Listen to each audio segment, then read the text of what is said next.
Defining what image repair means and talking a little bit about my dissertation research in Ford and Firestone, and then also the article that I had written on Tony Stewart.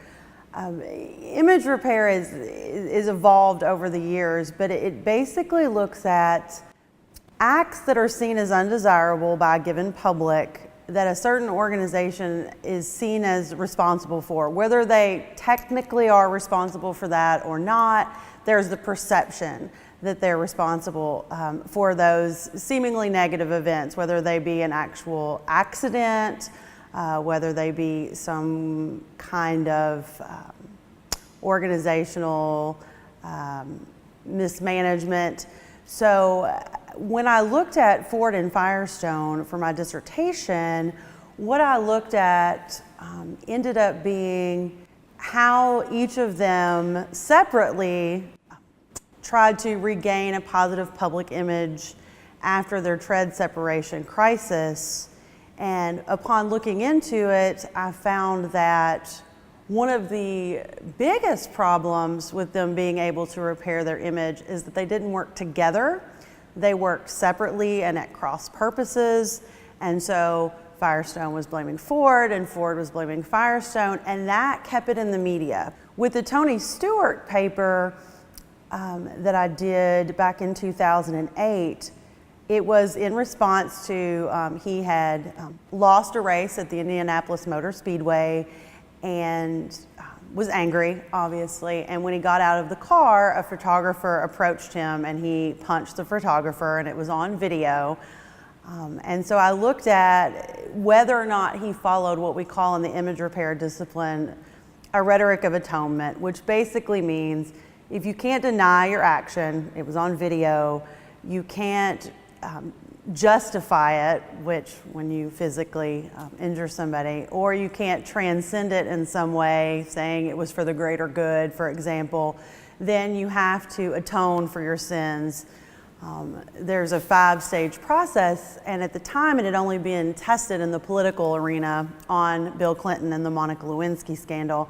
And I wanted to see if the principles that they had outlined for how you should atone in these image repair situations was the same as or different in the athletic arena. And what we found was that the steps are basically the same, but that there is some leeway, I guess, given to winners. If you're a winner, people kind of give you a mulligan, or they will give you the benefit of the doubt more easily. How do I think this is going to play out for Tony Stewart with the competitor dying in the dirt track race recently? It really seemed like in the media that he had intentionally acted against this competitor that died.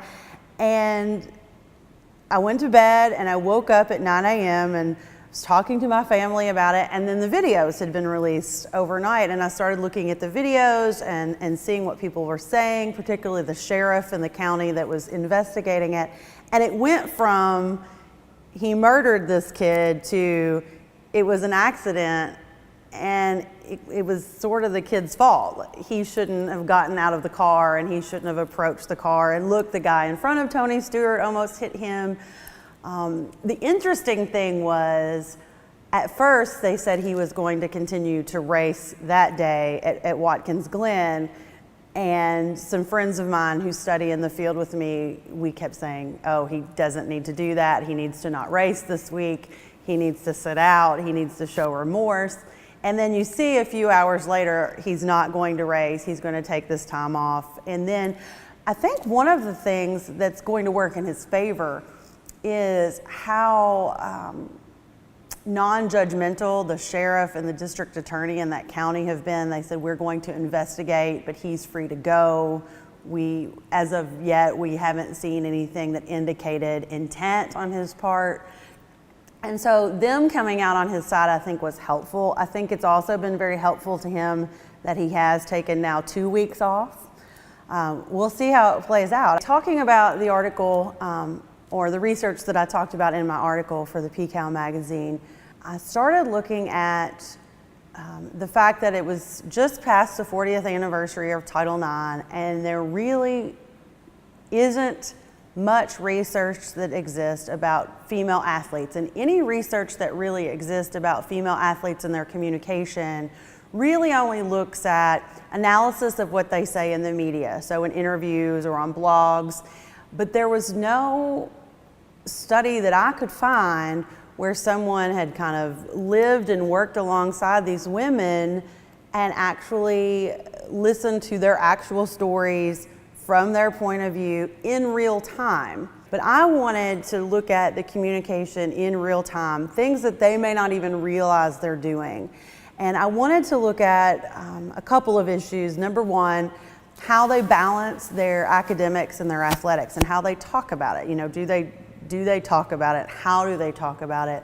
I wanted to look at how they build team identification and commitment, particularly because every year you have changing members of the team.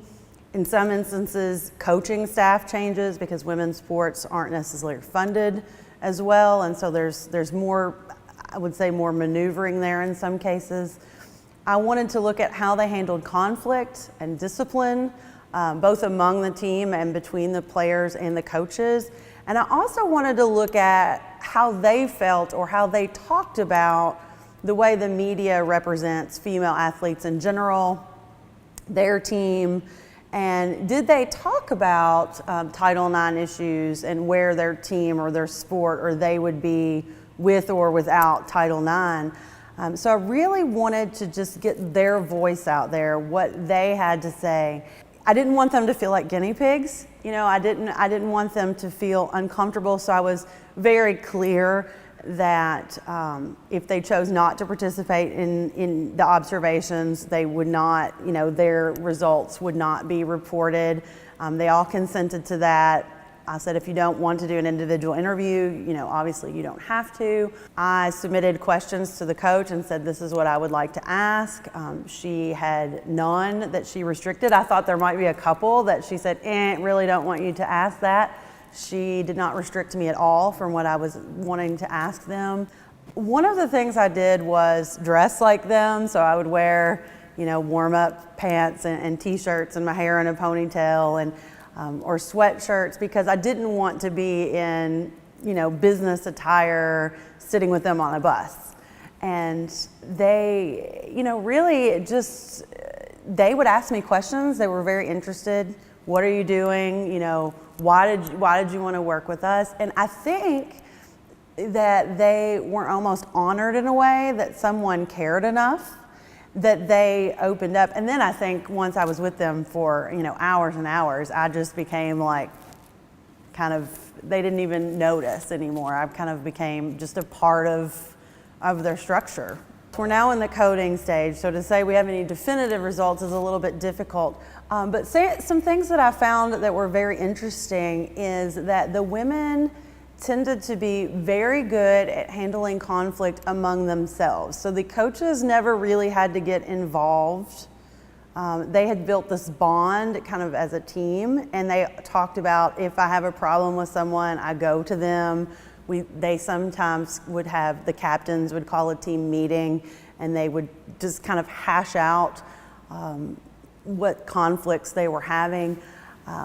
We talked a lot about discipline, and I thought they would be very upset with or disagree with discipline, but they all basically said anytime we were disciplined, which was usually by running or, you know, extra workout or whatever, we deserved it. You know, we deserved it. We did something that caused that to happen. They were students first, and they really talked about their career.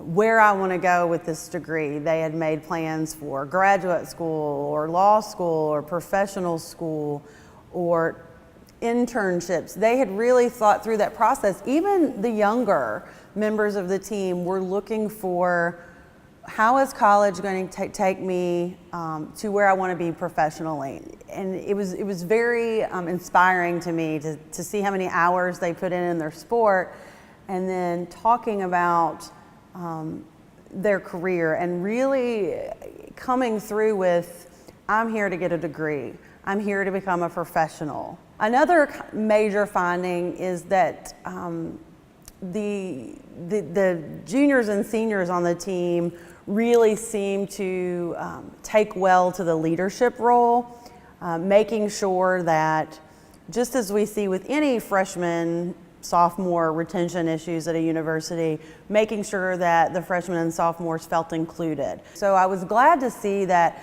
as young adults that they were handling a lot of this communication without their coaches having to get involved. So when they communicated with their coaches, it was really about the business of their sport, not so much about the personal issues. They were able to communicate amongst themselves with those issues.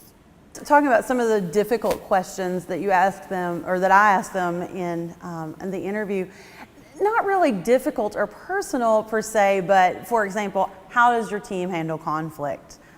Give me an example of a time when you personally were involved with a conflict with a team member or coach and how it was handled. When you're in a team, people talk, people gossip, or people talk about it. And I thought they might be reluctant, particularly that they wouldn't talk about conflicts with their coaches. So if there had been a conflict between a player and a coach, I thought, oh, they're not going to tell me about that, because they're going to be afraid that I'll rat them out to their coach or whatever, which I wouldn't do. But they were very honest, and they gave me some very specific scenarios of when there were conflicts, either with another player or between themselves and a coach or themselves and another player. We are going to be writing a book. Myself and two other colleagues, one Mike Milford from Auburn University and J.C. Irwin from Sacramento State. We're writing a book on kind of the rise and fall of the NCAA. We've changed the title over the last couple of months because the NCAA is quickly shifting. And so we are looking now to put together a book proposal, and we have gotten quite a bit of positive feedback from a few publishers that we've talked to. So that should be in the works in the next year or so.